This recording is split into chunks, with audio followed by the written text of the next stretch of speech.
Good morning. My name is Nika Kocijancic-Pokorn, and I come from Slovenia. I work at the Department of Translation Studies at the University of Ljubljana. I've done research mainly in the field of directionality, so translation away from the mother tongue, on ideology manifested in translation, censorship, but now I also work intensely in the field of community interpreting. The methods I've used up to now are pretty traditional, those that are used in translation studies, such as textual comparisons, questionnaires, semi structured interviews, bibliographic research, archival research. And that's why I'm much more interested in what Kaisa has been doing in some of her field work. This interview is done for the benefits of EUTOPIA Alliance, but also for the PhD students whose home institutions are members of the International Doctorate in Translation Studies Network. But of course, all other MA students or PhD students interested in research and in introducing novel ways to researching are welcome. Kaisa, please introduce yourself. So hello everybody. My name is Kaisa Koskinnen and I come from the Tampere University in Finland. I have been around for quite some time, so I've done research in various areas. I started with a keen interest in the ethics of translation, and that was the topic of my PhD. Then moved on to institutional translation, sociology of translation ethnography, looking into the European Commission and its translation practices and policies. And a long-standing interest of mine is also retranslation, together with a colleague of mine, Professor Outi Paloposki, in literary translation. And then I've been doing many other things as well lately, perhaps often in connection with the changing working life of professional translators and also others who translate in their working life. And I think somehow maybe if I try to summarize what is my main interest or goal in looking into translation is really all about asking again and again the same questions about what translation is, how it functions in societies in our everyday life, and what translators do and should do, and what is their role in these different contexts. So perhaps an underlying rationale for me being in the business of doing translation studies research is a fundamental quest into understanding what this interesting phenomenon is all about. Thank you, Kaisa. This first interview is going to be dedicated to the way you adapted linguistic landscape research to translation studies research. You were interested in researching the coexistence and it seems competition of different languages in the urban setting of your hometown of the city of Tampere in Finland. And for that, you adapted the so called linguistic landscape method. You have used walking method and a visual method. Could you briefly describe what is the rationale behind the research of linguistic landscapes? Yes, thank you. Indeed, this is a method that I borrowed from social linguistics, and there's a fairly expanded tradition now on doing research in mainly in urban settings, more or less ethnographically. But if I answer your question by looking into my own research in more detail, perhaps because to explain what I did is that what I did uh, back then when I collected my data is the most traditional way maybe of doing linguistic landscapes research. So select an area, define an area, a geographic area where you are focusing your research in, and then walk or basically go into the area, make observations and take photographs of the instances of language use in the landscape that you are interested in. So in my case, I was less interested in looking into the interplay of different languages or the hierarchies of different languages. That is often the focus of linguistic landscape research. I was focusing my study more directly into how translation happens in these contexts, and what kinds of translationality, this is a word I needed to create, translationality exists in the landscape, in the linguistic landscape of this particular area. And I might perhaps briefly explain the area as well, because decided not to go into the city center of Tampere, which is often also what these linguistic landscape studies focus on, the most urban, the most central areas. I decided to focus on a suburban area in Tampere, the most multicultural and multilingual uh, satellite city of Tampere, a big one, and see what happens there, what happens in an environment that is not touristic, that is not directed at people coming to visit, and also is not too commercialized, because the city centers tend to be focused on businesses, and I wanted to see a slightly different area. So where I went to is the suburb of Hervantaa, some 10 kilometers away from the city center, and I tried to see how the different languages coexist, and how translation is being used, or whether it is used or is not used, to introduce more than one language into the signage that is visible for anyone in that area. Thank you for that. Could you describe for the benefits of students, what does it mean to do research of linguistic landscape? What kind of preparations, what kind of tools, what do you need to carry out this kind of research? But you don't need too much. So what you need to have is a camera, and nowadays everybody does normally have a camera with them with the mobile phones. So this is fairly easy. Uh, what you need to do is do some background research so that you know and understand the area that you are researching. The basic information on the linguistic setup, for example, is necessary to know. At least when you analyze your data, you need to somehow have the context, have this background information. And then what I also carried was simply a notebook, and something that you can use to collect your data, so that you can look into them later. But basically, technically, you don't need too much. So it's not an expensive kind of research. Nope. Uh, Definitely not. Yeah, and not happening in a laboratory. And also, what I might want to emphasize is that this is this is not an invasive method, in the sense that you would need to book interview times with people, or get participants to do things for you. So what you do, you select your own time frame. But this is a very easily, this can be adapted to a one person method that you can control yourself. What you do when you go, and how you collect your data. it's often an important aspect when you choose your method.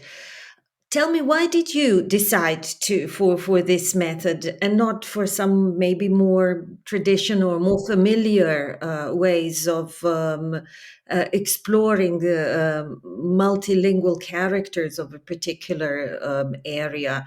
Um, Probably you could go to statistics, Mm. to other sources.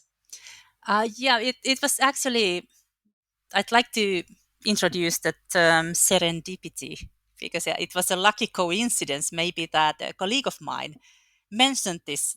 I had no idea at the time. I was trying to find ways of understanding better how, how multilingualism functions in my hometown.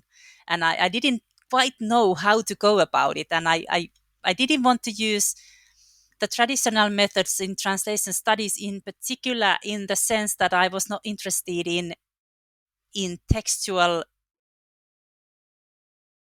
translations in the sense of professionally made translations of particular documents, for example, but more looking into the everyday life of the participants. And this resonates with a number of colleagues who were actually working on this topic at the same time. And I'd like to perhaps mention particularly Michael Cronin, because Michael Cronin is really the reason why I started looking into Tampere in the first place.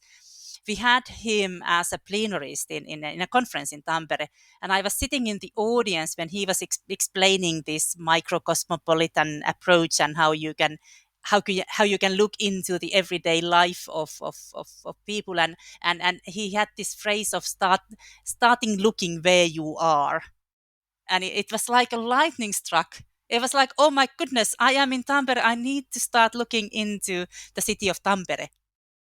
Then then it was a matter of finding ways of doing that, and linguistic landscapes is one opportunity. I might actually, I don't know if this shows. I could.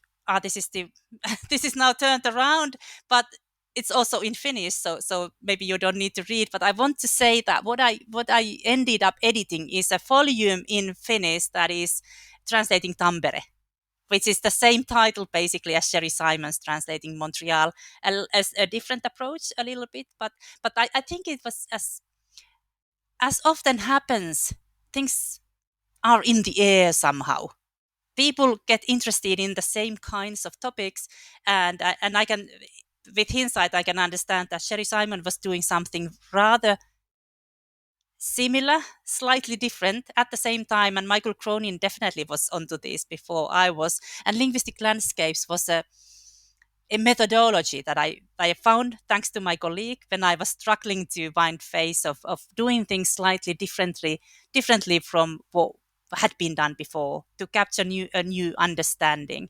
So it is a question of perhaps listening to others, reading what others are doing, talking about it. This is perhaps what I want to emphasize: talking about your research interests with others, because they give you new ideas, and then finding your own way of doing things that somehow combines and connects to other researchers and what they are doing.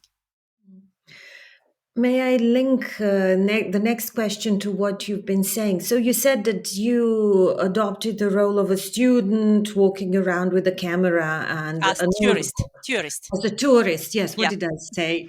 A tour student, yeah, a student, not tourist, yeah, a yeah, tourist. And you were observing and documenting the coexistence of more than one language in your environment. yeah. But that, in your article, you described that that was not your original plan. You had something else in your mind, but then you had to abandon it. Yep. Well, it is.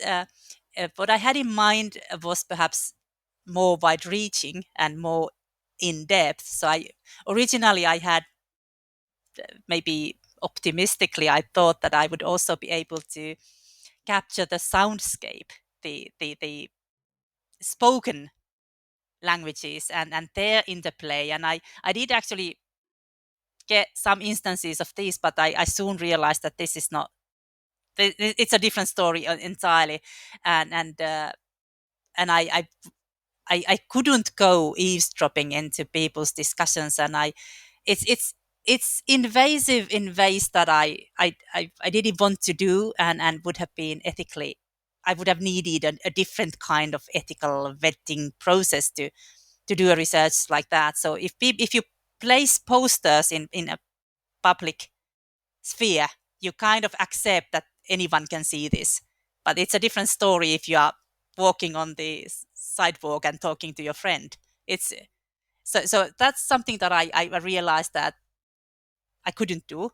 Another thing I would have liked to do, but it was not.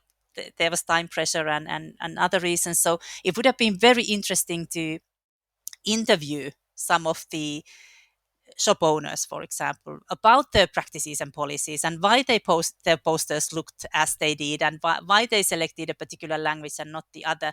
But I didn't have the time. It simply wasn't possible for me. That would have been really, really useful and interesting. So going more ethnographic maybe, or more sort of listening to the participants' voices and adding that to my understanding would have been very beneficial. But that wasn't possible at the time. Nor is it actually part of this method normally. So linguistic landscapes method doesn't.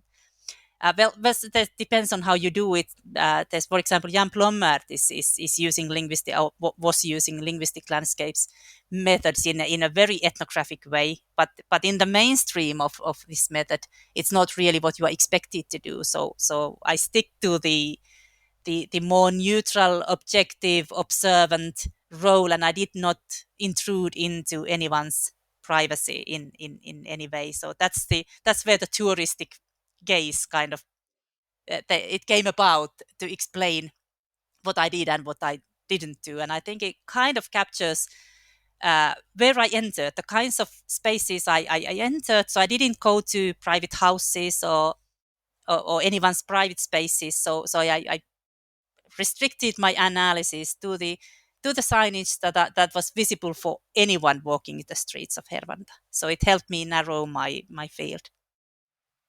Thank you. So when you gather data, the next step, usually the one we all dread, is then the analysis. Have you encountered any problems as a researcher that uses methodology that was developed within a different adjacent field? Did you find any problems categorizing your data?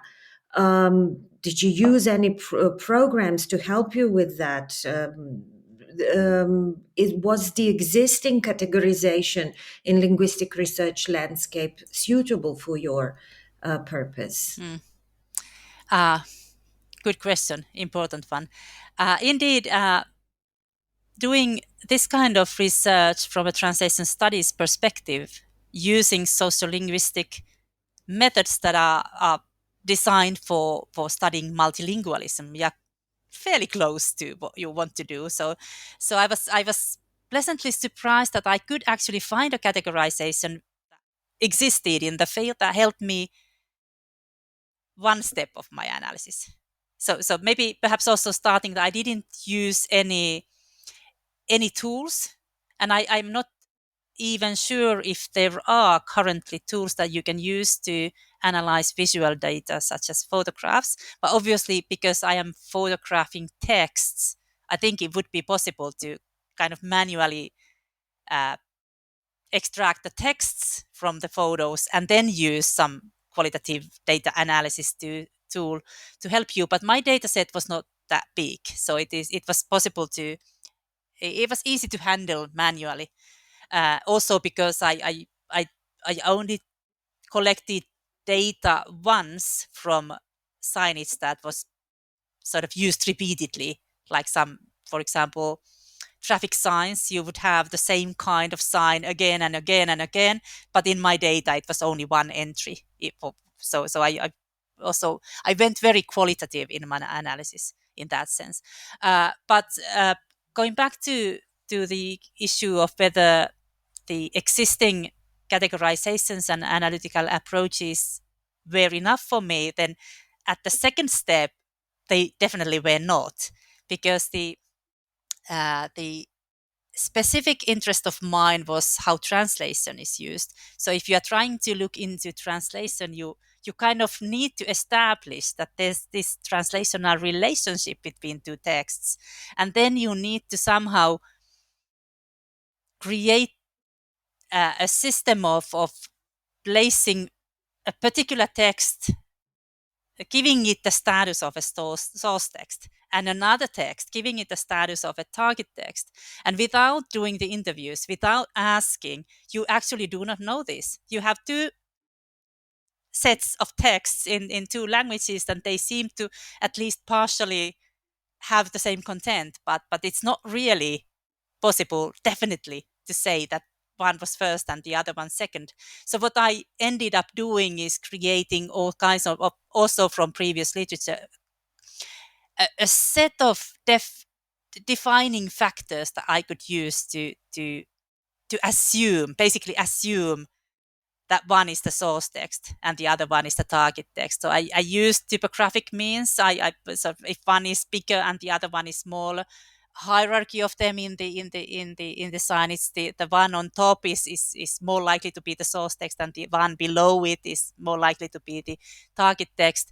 Also, the known power relations between these languages in this area. So I use the statistics to help me, or the assumed languages of the institution who is placing the sign there, so on and so forth. So all kinds of elements that I combined to have the best guess I could at which could be which. And I know it's most likely that I got it wrong sometimes.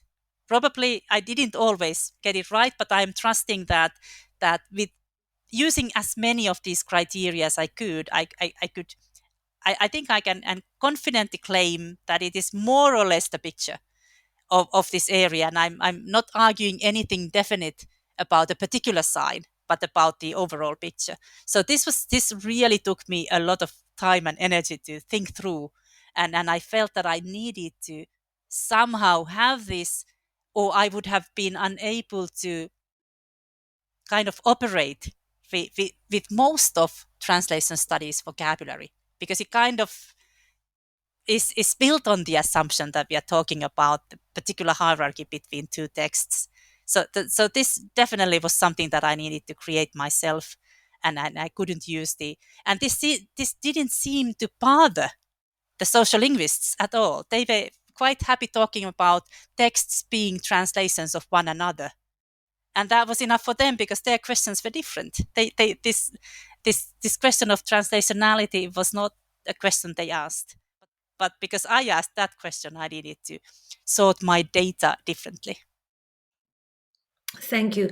So, indeed, this is what we often find, that we have to adapt. That certain adaptations are needed if you take even a method for such an adjacent field as sociolinguistics.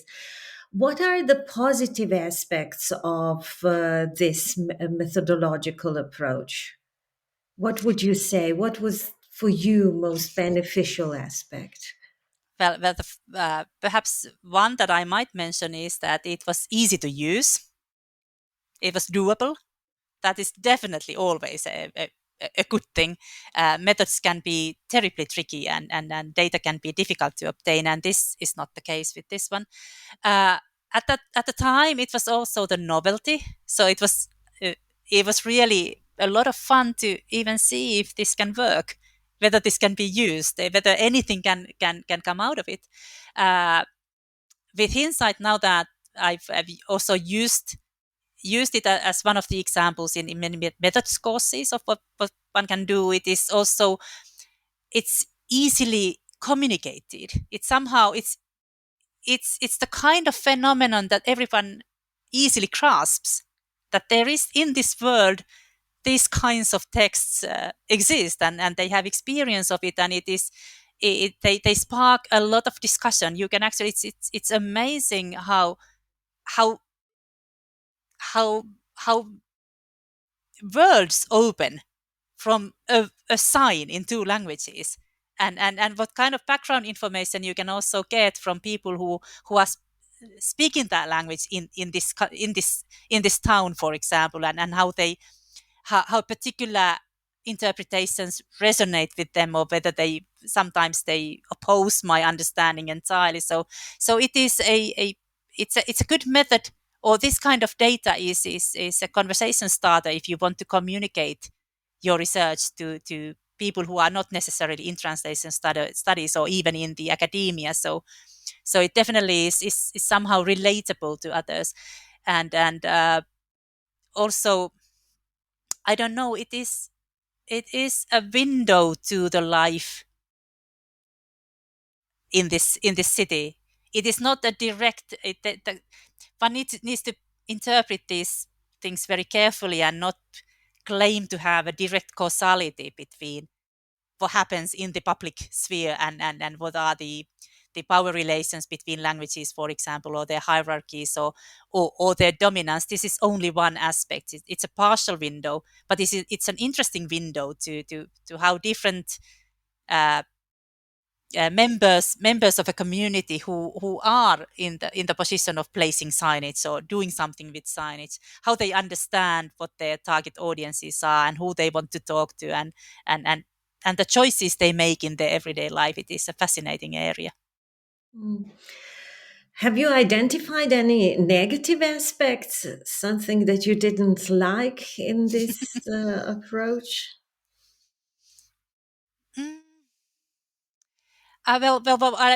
It's basically what I did not like is the fact of being the tourist. It is it is a little bit perhaps.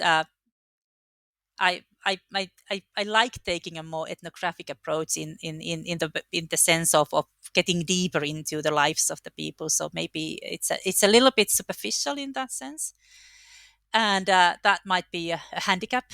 And it's definitely it would be, because we are talking to PhD students here. It would be difficult to see a PhD study entirely based on a linguistic landscapes approach. Then it would need to be much, the data collection would be much more invasive, and you would need a lot of data. Obviously there are books on linguistic landscapes in particular towns, so it can be done, but my current thinking is that it is more a complementary method than a method that I would advise to be used on its own. Mhm.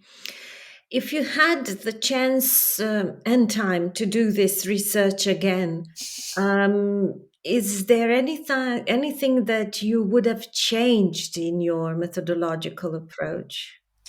I actually I'm so pleased and actually grateful to be saying that I have done this research again just recently, and this is thanks to Nike, because we were talking about this recording, and it made me realize that it is exactly 10 years since I collected my data, and this is a wonderful opportunity to actually replicate and collect another set of data from the same area with the same criteria, and uh, and to see whether one can identify interesting changes or whether it is a similar setup of what happens. So basically, I would say I definitely didn't want to change anything because I wanted to replicate. And replication is something that we don't do enough in translation studies at all.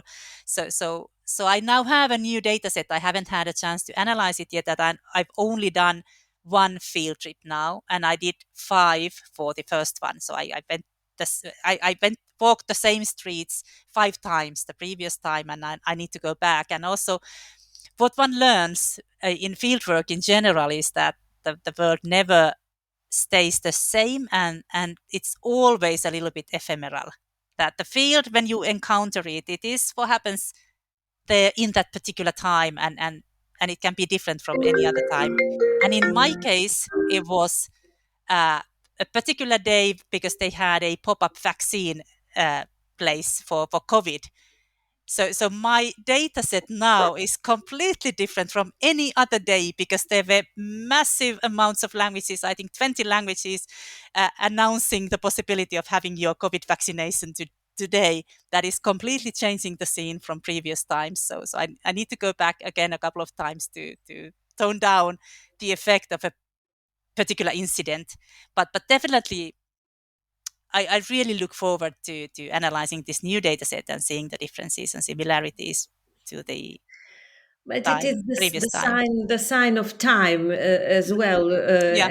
and this is what you record in with such method as well. So let us wrap up. Do you have any piece of advice to prospective students and researchers? Is there anything else that you would like to add? In particular, I would like you to encourage to say a bit more about these ethical considerations connected maybe with recordings. Yeah.